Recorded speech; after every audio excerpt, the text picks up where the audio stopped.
రాష్ట్రం అప్పుల పాలైంది. కేసీఆర్ కుటుంబము 1000 కోట్లు సంపాదించారు. ఇవాళ దుబాయ్ లో, మస్కట్ లో, అమెరికాలో మొత్తం పొట్టు వ్యాపారాలు చేస్తున్నారు. ఎక్కడ చేస్తే మీకు పైసలు చెప్పండి? వ్యాపారాలు చేసిరా? ఇలా ఉద్యమ సమయంలో ఈ కేసీఆర్ అనే వ్యక్తి ప్రచార రథం లోన్ తీసుకుంటే, లోన్ కట్టకుంటే ఈయన మెడల్ బట్టి కింద దించి ప్రచార రథాన్ని కూడా కూర్చుకపోయారు.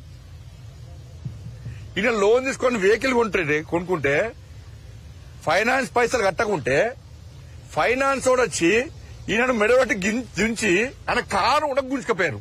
ఫైనాన్స్ పైసలు కట్టలేని స్థితిలో ఉన్న కేసీఆర్ కుటుంబం ఇలా ఇన్ని 1000 కోట్ల రూపాయలు ఎక్కడి నుంచి వచ్చినాయి? నా కొడుకన్నా ఒక కాస్ట్లీ షర్ట్ వేసుకుంటే ఈ లుచ్చాగాళ్ళు, ఈ ఫాల్తీగాళ్ళు సోషల్ మీడియా పెట్టి ట్రోల్ చేసినా. కేసీఆర్ కొడుకు ఎవరితో కొట్లాడుతాడో తెలుసా మీకు?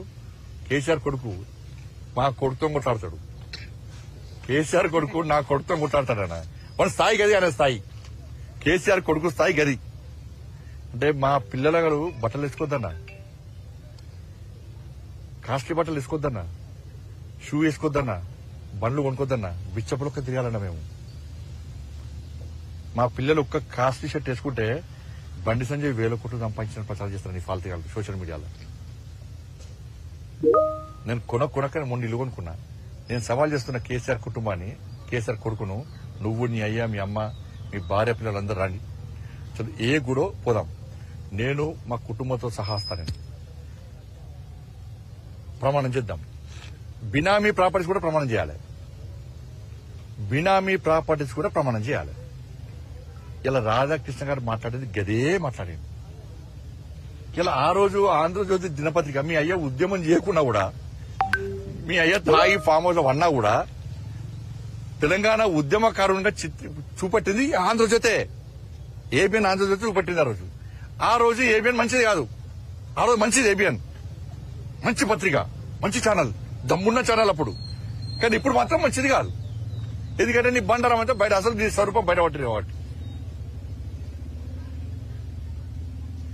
జేఏసోలు ధర్నాలు చేస్తే, బహిరంగ సభ పెడితే, సందట్లో సడేమేలక వీళ్ళు ఒక్కడే పింక్ కలర్ జెండా పెడితే ఇదే ఆంధ్రజ్యోతిలో టీఆర్ఎస్ పార్టీ బహిరంగ సభ అని రాశారు. ఆ రోజు మంచిది ఆంధ్రజ్యోతి ఏబిఎన్. ఈ రోజు మంచిది కాదు. కేసీఆర్ కుటుంబం ఎన్ని ఆస్తుపాస్తులు సంపాదించినా కూడా తెలంగాణ రాష్ట్రం రావాలి, అనేక మంది బలిదానం అయిపోయారు. ఇంతమంది తెలంగాణ ప్రజల ఆకాంక్ష, ఆలోచన, ఆశయం ఒక లక్ష్యం పెట్టుకుని ఇలా యుద్దం చేస్తున్నారు. ప్రపంచంలోనే యుద్ధాన్ని ఇలా ప్రపంచం అంతా హర్షిస్తున్నది, ఆశ్చర్యపోతున్నది. కానీ ఇటువంటి ఉద్యమానికి మనం కూడా బాసరగా నిలవాలని చెప్పి ఆ రోజు ఏబిఎన్ ఆంధ్రజ్యోతి, నువ్వు ఎన్ని తప్పులు చేస్తా కూడా, నువ్వు ఎంత నటన చేస్తా కూడా,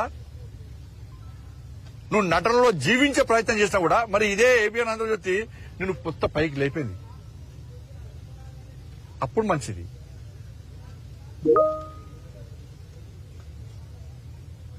కాబట్టి రబ్బర్ చెప్పులు, ముడతలు షర్ట్ వేసుకున్నటువంటి, కారులోను ప్రచార రథం లోను కూడా కట్టలేనటువంటి పరిస్థితుల్లో ఉన్నటువంటి కేసీఆర్ కుటుంబానికి ఇన్ని 1000 కోట్ల రూపాయలు ఎక్కడి నుంచి వచ్చినాయి?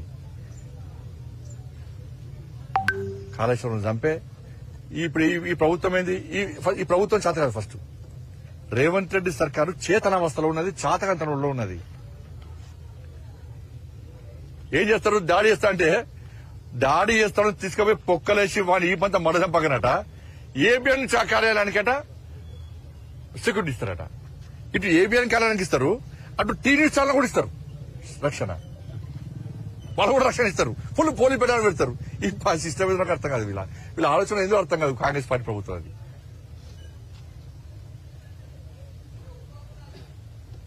బేరస్తున్న వాళ్ళకు దొంగ కేసు పెట్టిన పేపర్ లీకేజ్ అని చెప్పేది. నాకు బెయిల్ లేకుండా జైలుకి పంపినా. హిందీ పేపర్ ఇవ్వడం లీక్ చేస్తాడన్నా.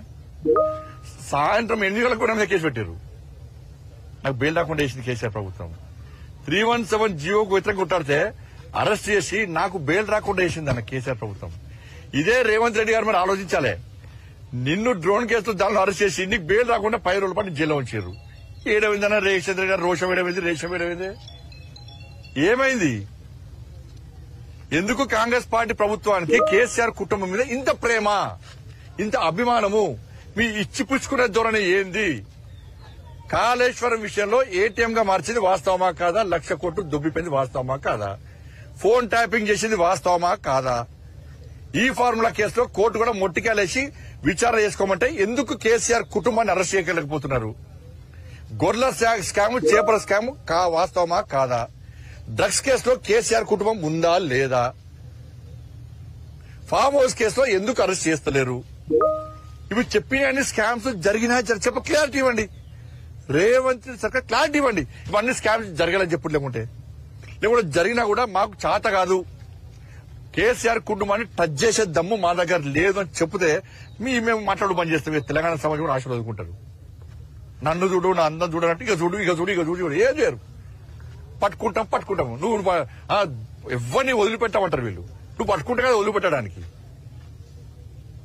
ఎవరైనా చట్టం తన పని తాను చేసుకుంటూ పోతుందట. ఏం చట్టం నీ చట్టం కేసీఆర్ కు చుట్టమైపోయింది తెలంగాణ రాష్ట్రంలో.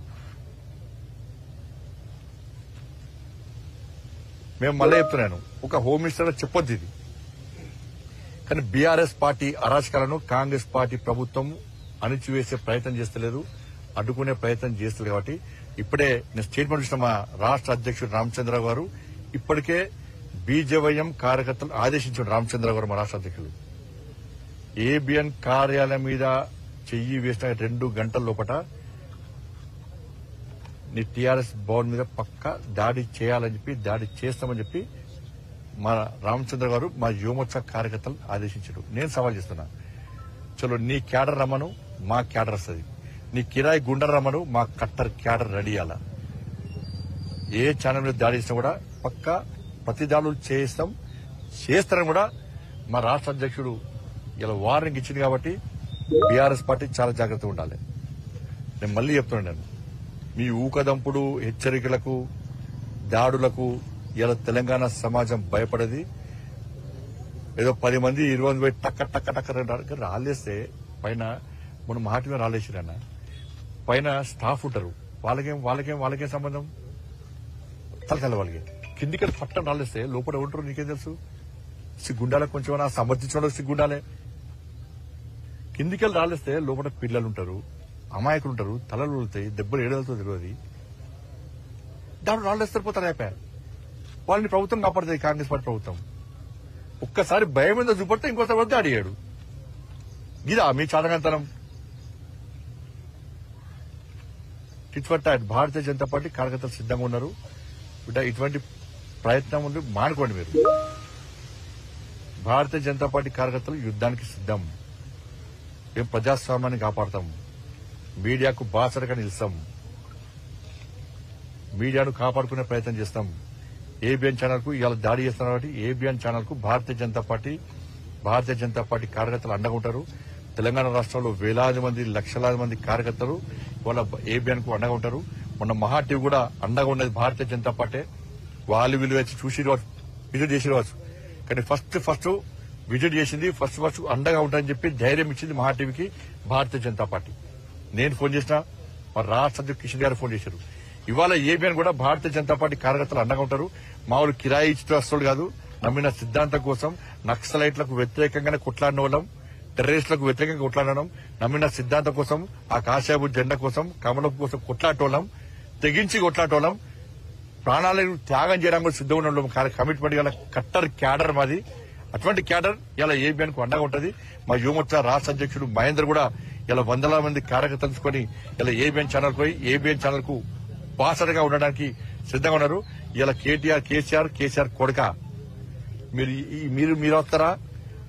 మీకు కొమ్ము కాసే ఇంకొని తీసుకొని వస్తారా? రెడీ, దానికి మేము సిద్ధం. ధన్యవాదాలు.